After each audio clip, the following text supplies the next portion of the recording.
você abra a sua Bíblia em Mateus capítulo 5, versículo 48. Nós estaremos fazendo a leitura deste versículo inicialmente. Vamos ler mais duas passagens além desta. Mateus capítulo 5, estejam atentos aí. Mateus capítulo 5, versículo 48. Todos acharam? Amém? Versículo 48 nos diz: portanto, sejam perfeitos, como perfeito é o Pai Celestial de vocês. Agora os irmãos vão abrir segunda carta aos Coríntios, capítulo 5, versículo 21. Segunda carta aos Coríntios,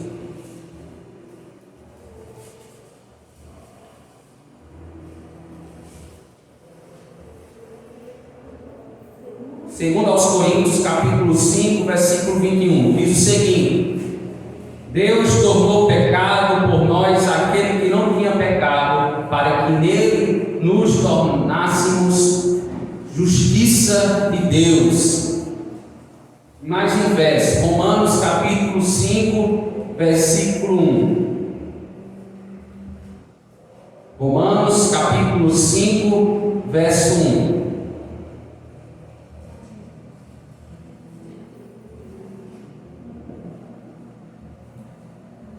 Deus nos diz: tendo sido, pois, justificados pela fé, temos paz com Deus, por nosso Senhor Jesus Cristo. Então, nesse momento, peça ao Senhor que o Senhor aplique a palavra do Senhor nos nossos corações. Então, nesse momento que você pedir ao Senhor que Ele aplique esta palavra no seu coração, que o que nós estaremos expondo aqui, orientados pela ação do Espírito Santo, possa nos trazer alimento para as nossas almas, possa trazer edificação para as nossas vidas, consolando-nos, admoestando-nos e nos tornando pessoas mais cheias do Espírito Santo de Deus. Então você pode curvar sua cabeça onde você está nesse momento e converse com Deus neste momento, momento individual seu com Deus. Pai, no nome do teu Filho amado Jesus Cristo, ó Deus, nós queremos ouvir uma palavra advinda da tua, ó Deus, dos céus. Nós queremos, ó Pai, ó Deus, não sermos mais os mesmos a partir daquilo que o Senhor revela, a partir daquilo que o Senhor mostra, a partir daquilo que o Senhor, ó Pai, ó Deus, nos mostra de forma eficaz, de forma que o Senhor venha, ó Deus, nos despertar, venha trazer aquilo que nos pode nos dar esperança. Ó Deus, nós, ó Pai, ó Deus, anulamos qualquer outra presença que não seja a presença graciosa do teu Espírito Santo neste lugar. Toda a força das trevas, toda a distração, toda, ó Pai, de alguma forma irreverência, ó Pai, que o Senhor, ó Pai, possa estar banindo deste lugar, e que a operação do Espírito Santo de Deus, ela seja viva, ela seja real no nosso meio, como tem sido até agora. Ó Deus, vivifica-nos pelo poder da tua palavra. Ó Deus, fala poderosamente conosco, ó Pai, porque a tua palavra, ela é martelo que esmiuça a penha. A tua palavra, ela é viva e ela é eficaz. A tua palavra, ela é lâmpada, ela é luz para os nossos caminhos. A tua palavra, ela nos santifica, ó Pai. Santifica-nos na tua palavra. A tua palavra, ó Deus, é santidade para as nossas vidas, é adoração para as nossas vidas. E nos ajuda, Pai, nessa noite, ó Deus, em nome de Jesus e para a tua glória. Amém. Louvado seja o nome do Senhor, meus amados irmãos. Diante dessas leituras que nós fizemos inicialmente, destes textos iniciais, nós podemos refletir nessa mensagem a qual o Senhor nos direcionou para ministrarmos nessa noite, entendendo que é Deus que nos direciona, é Deus que nos mostra aquilo que Ele quer falar por intermédio de nós, a sua igreja. E entendendo que o Senhor ainda fala hoje, entendendo que existe um Salvador que ama salvar indivíduos que estão perdidos e precisam ser achados por seu favor imerecido, por sua graça irresistível, precisam serem constrangidos a virem ao Senhor. Então, Deus, Ele ama aqueles que vêm a Jesus com graça, com favor imerecido da sua parte. Ele ama aqueles que estão perdidos. Jesus Cristo, Ele não veio para as pessoas que estão saudáveis, sãos, mas Jesus Cristo veio para pessoas que se encontram perdidos, que se encontram enfermos, adoentados, por uma doença que não pode ser curada, administrada por qualquer medicamento, no mais abrangente, contexto possível, humanamente falando. Não, o medicamento para esta doença é a pessoa bendita de Jesus Cristo. Então Cristo, Ele é a graça irresistível de Deus para todo aquele que reconhece que é pecador. E interessante, tem uma música de Marcos Nascimento que fala acerca deste Salvador, dizendo a letra, preste atenção na letra desta canção, diz o seguinte: todo o poder é dele, minha vida devo a ele, o meu Salvador é ele, eu não sei viver sem ele, ele é o meu tudo, o meu escudo, amigo fiel, ele garante a minha ida para o céu. Ó Jesus, ele é Jesus. Ó Jesus, ele é Jesus. É o refrão. Tenho esperança nele, de estar no céu com ele. Lá eu vou cantar com ele, para sempre louvar a ele, cantando glória, exaltando o seu nome, que é santo, e ele garante a minha ida para o céu.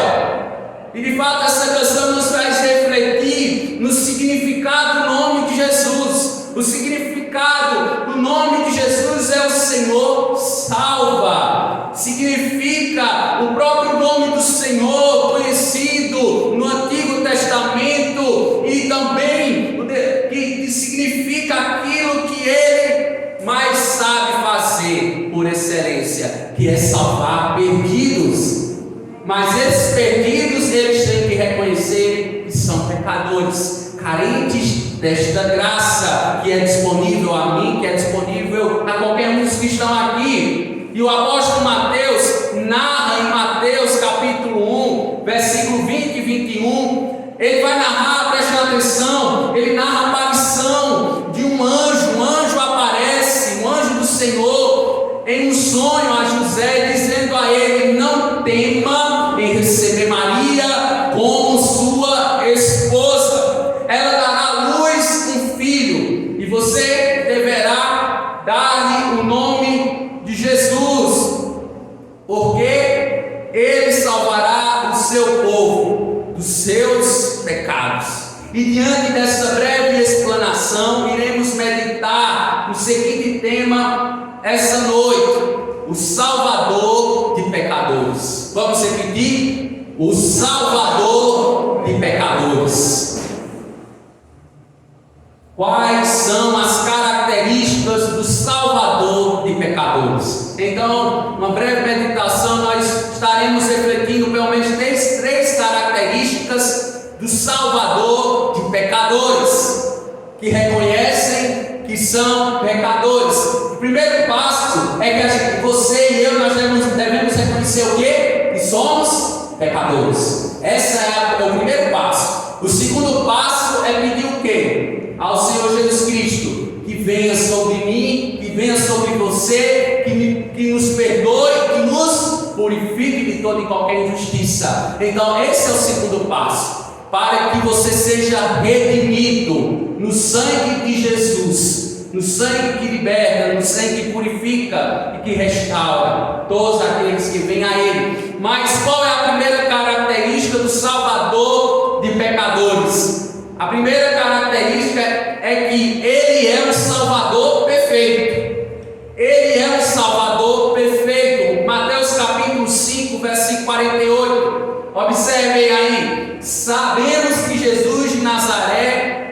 dizendo: portanto, sejam perfeitos, como perfeito é o Pai Celestial de vocês.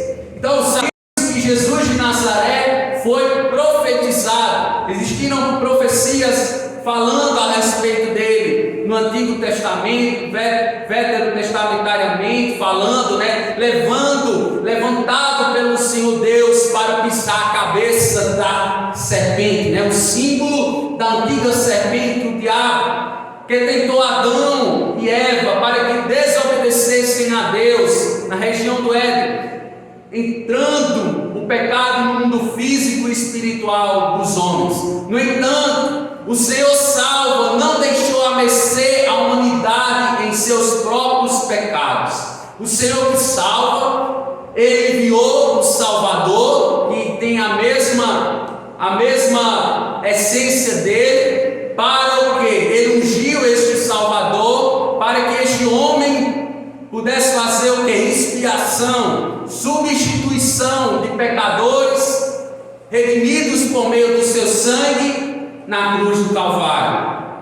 Este homem, percebam, é o Senhor salva. Esse é o significado do seu nome, Jesus, o Senhor salva. Ele é plenamente Deus e plenamente homem. Este disse em João capítulo 10, versículo 30: eu e o Pai somos um. O Pai compartilha com o seu Filho a sua divindade, tendo ele o mesmo poder, a mesma dignidade e essência com o Pai e com o Espírito Santo. Por isso Jesus, ele é a solução para os meus pecados e para os seus pecados. Ele é a única solução. Ele é o único antídoto. Ele é a única vacina para o seu pecado e para o meu pecado. Sem Jesus Cristo nós continuaremos uma vida miserável, uma vida distante de Deus, sem paz com Deus. Com Jesus Cristo nós receberemos de forma completa, ainda nessa vida, a salvação, a bênção da salvação. De forma gradativa nós receberemos de forma completa na vida, no porvir. Então, nesse momento, nós observamos ainda que a pessoa de Jesus, a pessoa de Jesus era responsável por aplicar a salvação executada pelo Pai, não neste tempo, não durante o tempo que foi iniciado na criação do mundo, não, mas antes mesmo, na fundação deste mundo, Deus, Ele enviou o seu Filho, como Paulo vai dizer, na plenitude dos tempos, para morrer pelos nossos pecados. Então, Ele arquitetou, Ele projetou o próprio Deus e Ele executou na eternidade. E Cristo, o Cordeiro de Deus que tira o pecado do mundo, Ele se encarnou na pessoa de Cristo, para que todo aquele que nele crê não pereça, não morra, mas tenha a vida eterna. Então, por que o caráter de Jesus é semelhante ao caráter de Deus?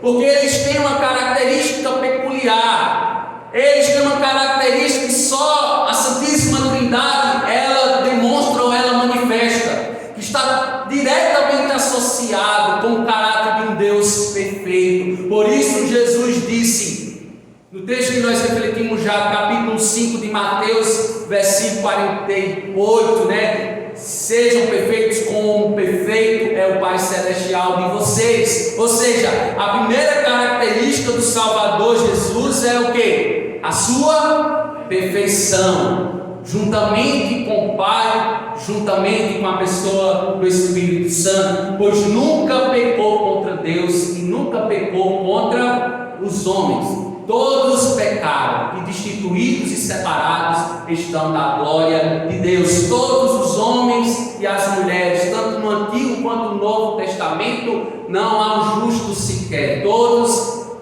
foram chamados de pecadores carentes desta graça. Só há um que não pecou. Por isso que ele foi escolhido. Ele foi contemplado no ventre de Maria. por operação do Espírito Santo de Deus. Por isso que ele não pecou, porque ele era perfeito como Pai Celestial. É perfeito, e a perfeição de Deus, ele inclui também o seu amor, mesmo que essa perfeição não seja atingida nesta vida, porque nós não seremos perfeitos nessa vida, seremos perfeitos após a glorificação. Mas diante ainda desse fato, nós não seremos perfeitos nessa vida, porque a perfeição é um atributo incomunicável. Ela é o objetivo daqueles que se tornaram filhos do Pai. A perfeição é um atributo divino que permite que Deus possua com excelência absolutamente todas as qualidades e não careça de nada, pois nada lhe falta. Você sabia que nada falta ao nosso Deus, porque Ele é perfeito em si mesmo. Ele não tem nada que falte ao seu caráter. Ele tem todas as qualidades, todas as virtudes. Meus irmãos, isso é uma bênção, né? A gente sabe disso, porque de fato é a maior bênção da revelação de Deus, daquilo que Deus mostrou. Tem a ver com o seu caráter perfeito nele mesmo, porque Deus não precisa de ninguém. Ele tem toda a glória, poder e majestade. Ele é autossuficiente, autoexistente, onipotente, onisciente, onipresente. É o totalmente outro, como disse algum teólogo falando a respeito da pessoa de Deus, nosso Jesus. Eles ensinaram um caminho perfeito para pecadores redimidos. Interessante observar o que Davi vai dizer, o rei Davi, no Salmo 18, versículo 30, diz o seguinte: o caminho de Deus é perfeito. O caminho de Deus, o que ele quis dizer com isso? O caminho de Deus é reto, o caminho de Deus é de integridade, é um caminho íntegro, meu amado. Muitos aí por fora estão alheios a esse caminho, vivendo nas suas paixões, nos seus desejos, nas suas cobiças, na concupiscência da carne, na concupiscência dos olhos, na soberba da vida. Estão o quê? Distantes desse caminho, um caminho de paz, um caminho de comunhão, um caminho de harmonia. Então esse caminho perfeito, o Senhor, Ele projetou para mim e para você. Diga amém. Glórias a Deus por isso, porque Ele projetou para a minha vida, Ele projetou para a sua vida, para que nós pudéssemos andar nele. E isso não depende de nós. Ele não nos chama pela força, não, mas Ele nos chama nos constrangendo por sua graça. Não é por força nem por violência que nós vamos a Deus, mas é pelo coração contrito e quebrantado, que o Senhor não rejeita. O Senhor não rejeitará um coração sensível, um coração mole, um coração que Ele pode moldar, um coração que Ele pode mexer, um coração que Ele pode transformar e mudar a estatura, de conformidade com a pessoa de Jesus Cristo, meu amado irmão, minha amada irmã. Então, o Salvador de pecadores. Quais as características do Salvador de pecadores? A primeira característica Ele é um Salvador perfeito. A segunda Ele é um Salvador vicário. Deus tornou pecado por nós aquele que não tinha pecado, para que nele nos tornássemos justiça de Deus. Segundo aos Coríntios, capítulo 5, versículo 21. Ele se fez pecado por nós. O que é isso? Ele assumiu o meu pecado, Ele assumiu o seu pecado naquela cruz, naquele madeiro. Ele se fez maldito. Deuteronômio vai dizer que uma pessoa morrer na cruz do Calvário, na cruz, ela era destinada aos malfeitores, aos criminosos, a pessoas delinquentes. Mas Jesus, Ele morreu a pior morte da época, para assumir a minha culpa, para assumir a sua culpa, mediante o pecado de Adão, o pecado original de Adão. Essa segunda característica tem a ver com o caráter substitutivo do Senhor. O Senhor que salva. o Senhor Jesus Cristo, ele morreu, ele subiu, ele foi levantado naquele madeiro, porque de fato e de verdade, quem deveria estar no madeiro? Eu e você. Mas ele o quê? Ele nos substituiu naquele madeiro. Ele se fez maldito naquele madeiro para nos abençoar, para nos redimir, para nos salvar, para comprar a nossa vida com preço de sangue. Ele derramou até a última gota de sangue. Nós refletimos dessa manhã a morte de Cristo. Nós observamos que foi tão doloroso, foi tão sofrido ele padecer, mas cada momento ele tinha a certeza e a convicção que ele estava fazendo a vontade do Pai. Porque muitas vezes os homens, os próprios discípulos, quiseram que ele de alguma forma votasse o plano de salvação de Deus, mas de forma nenhuma ele foi fiel até a morte. Porque por isso que ele é chamado da fiel e verdadeira testemunha, porque ele testemunhou de Deus mediante a operação, mediante a sua morte naquela cruz. O significado da palavra vicário, você pode me perguntar, pastor, qual o significado da palavra vicário? E vicário ele denota, ele tem um significado a partir do dicionário, que justamente é que se substitui uma coisa ou uma pessoa. Ou seja, Jesus é o vicário de Deus, porque ele é o que se coloca no lugar de alguém e nos representa. Ele se colocou em seu lugar e em meu lugar.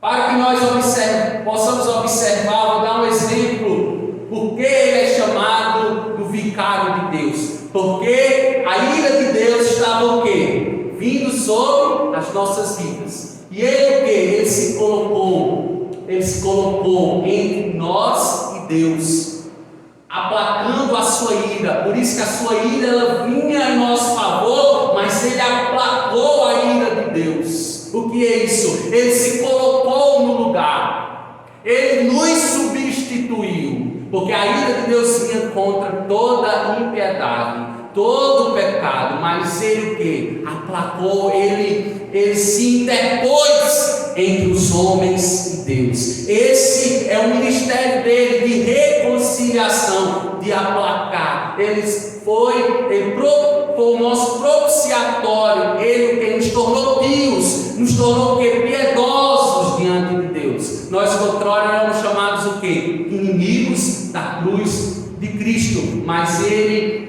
se colocou no nosso lugar e como nosso representante recebeu a pena que merecemos.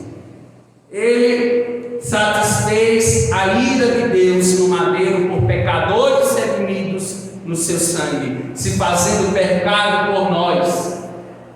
Ele é o Senhor salva de todos aqueles que creem no seu nome.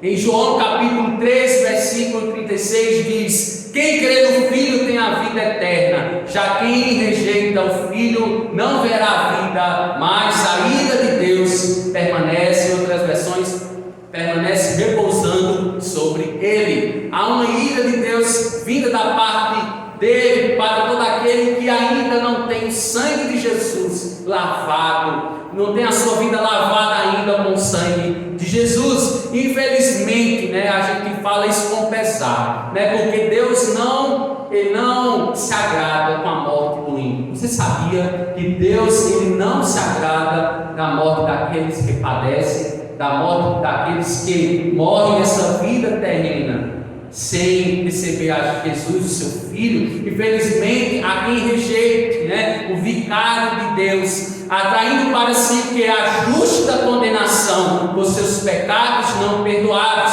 Essas pessoas são chamadas nas Escrituras de impenitentes, ímpios, bodes, os descrentes que dizem no seu íntimo: não existe Deus. Vejam a incredulidade que muitas vezes acomete a mente, acomete o coração, e há um coração duro para a verdade de Deus. Ou seja, pessoas que não se mostram arrependidas, pessoas impenitentes, é o quê? Que não demonstram arrependimento. Nós observamos aí no noticiário cada barbaridade, né, meus irmãos? A gente observa cada situação cruel, pessoas, né, cometendo, matando umas às outras com um índice, né, de crueldade. E aí muitas vezes pessoas perguntam, né? Vão entrevistar certos criminosos e eles dizem o quê? Não se arrependem, continuam o quê? Frios. Né? Então são pessoas que o quê? Que estão frias. São pessoas que não se sensibilizam, não se comovem com o chamado de Deus, porque foram como Faraó. O Faraó preferiu o quê? Continuar com o coração rígido. Mas hoje à noite você pode, né, também se sensibilizar-se com a operação do Espírito Santo na sua vida. Você pode crer, você pode se arrepender, como cada um de nós um dia se arrependeu e creu em Cristo Jesus. Todos os dias, eu e você, nós temos que se arrepender. Todos os dias nós devemos buscar ter uma fé mais atuante em Cristo. Não foi somente no momento que nós levantamos a mão para os céus, que nós descemos as águas. Não, mas é constantemente, é uma vida de arrependimento, é uma vida de fé na pessoa de Jesus. Amém, igreja? Então, dia após dia, nós devemos o quê? Pedir ao Senhor uma fé mais viva nele e uma vida que lhe agrade, de arrependimento. E isso, né, se dá mediante o sangue de Jesus derramado na cruz. Hebreus capítulo 9, versículo 22, a parte B: pois sem derramamento de sangue não há remissão de pecados. Irmãos, a morte de Cristo, a morte de Jesus, atendeu pelo menos 4 necessidades. Observe, prestem atenção, atendeu pelo menos 4 necessidades que temos como pecadores. A primeira: merecemos morrer como castigo pelo pecado. Então a morte de Cristo na cruz do Calvário atendeu essa primeira necessidade humana. Cada um de nós temos essa necessidade. Ao abrirmos os olhos, mesmo no ventre da nossa mãe, a gente já tem essa necessidade, que alguém pague por nossos pecados. O pecado tem que de quem trouxe condenação para toda a humanidade. Nós sabemos que Adão, por intermédio do pecado de Adão, nós fomos culpados de forma igualmente que precisamos de um Redentor. A segunda necessidade: merecemos receber a ira de Deus contra o pecado. Todos nós somos salvos da ira de Deus, porque não existe ninguém que diga eu não peco. Não existe. Você pode perguntar a qualquer cidadão da face da terra. Tem alguns que dizem que são mais honestos, né, do que os pastores e os padres, né? Eu já ouvi alguém falando isso, mas é um ledo engano, é uma mentira. Então ninguém na face da terra, ele diga o quê? Eu não sou um pecador. Todos são pecadores, carentes da graça de Deus. Então, Jesus, certa feita, repreendeu uma multidão dizendo: quem não pecou, atire a primeira pedra contra aquela mulher pega, né, em adultério. E todos, do mais jovem ao mais ancião, o que aconteceu? Todos soltaram a pedra, deixando a pedra cair pelo chão. Então todos são carentes dessa graça. A terceira necessidade é estarmos separados de Deus pelos nossos pecados, né? Visitantes, né? Nós que estamos aqui refletindo acerca desta palavra, presta atenção, só há um mediador entre Deus e os homens, para que importa que nós sejamos salvos, para sermos religados a Deus, para sermos conectados com Ele, para sempre o vicário de Deus, Jesus. E a quarta necessidade: estamos escravizados ao pecado e ao império de Satanás. Então nós estamos um dia, todos aqui que são cristãos, lavados e remidos pelo sangue de Cristo, um dia foram o quê? Foram escravos do império das trevas. E o dirigente deste império, a gente sabe que é Satanás, o diabo, a antiga serpente. Então só quem pode nos tirar do império e levar-nos para o reino do Filho de Deus é o próprio Deus, Pai do nosso Senhor Jesus Cristo, né? Colossenses capítulo 1, versículo 13, vai dizer que Ele nos tirou, Ele nos transportou, né, do império das trevas para o reino maravilhoso do seu Filho amado.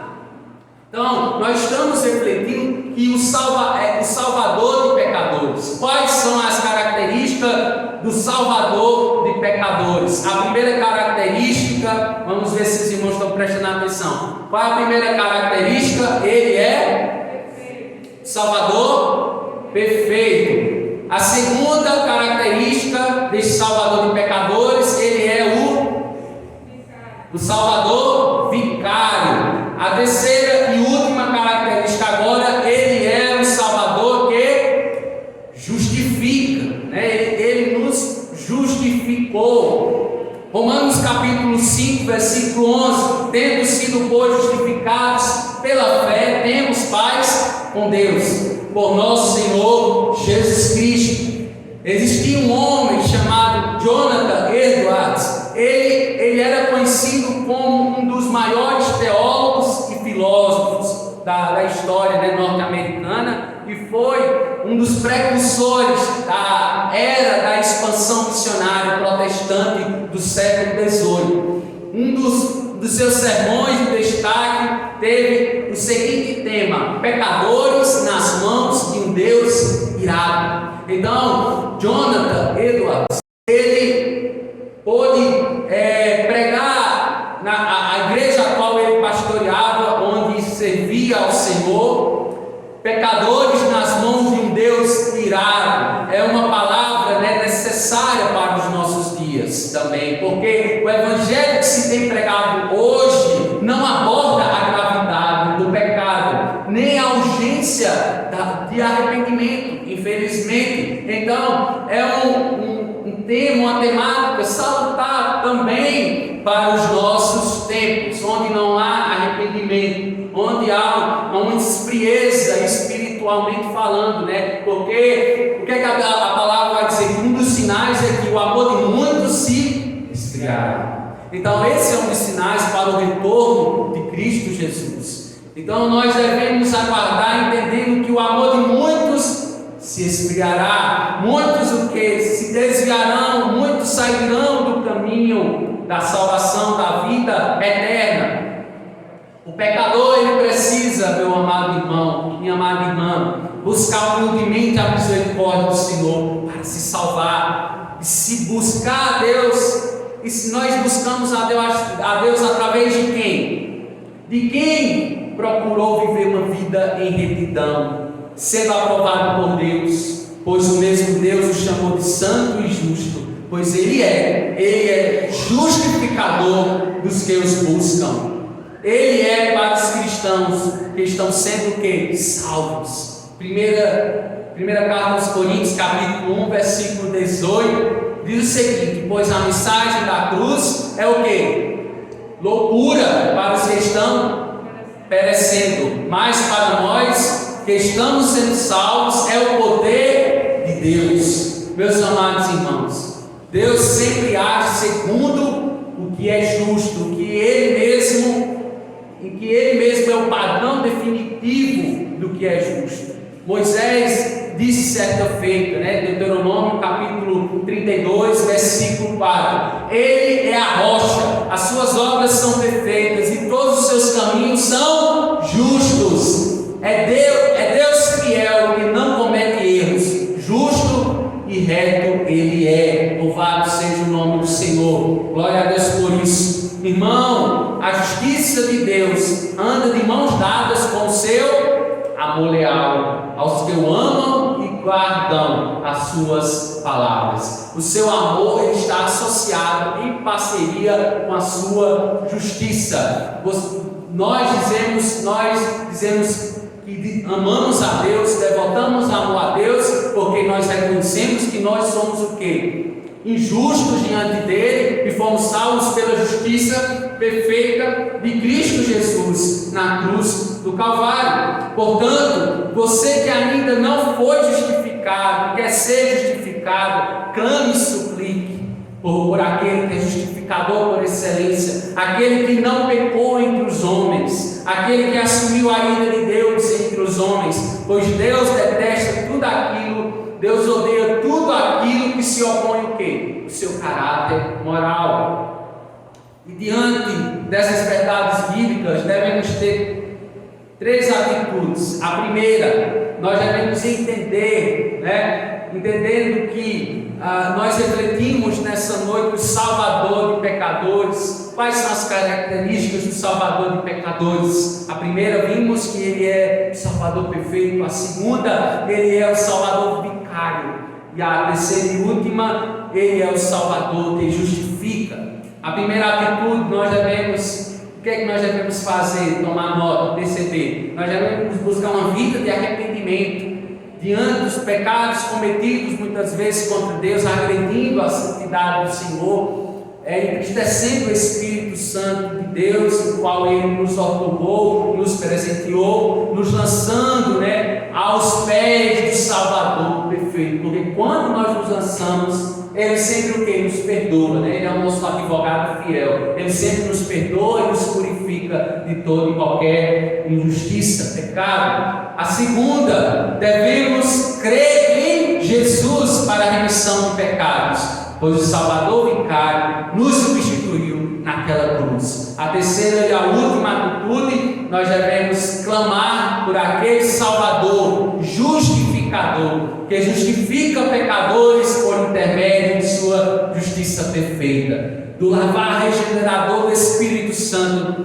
na vida de quem reconhece que é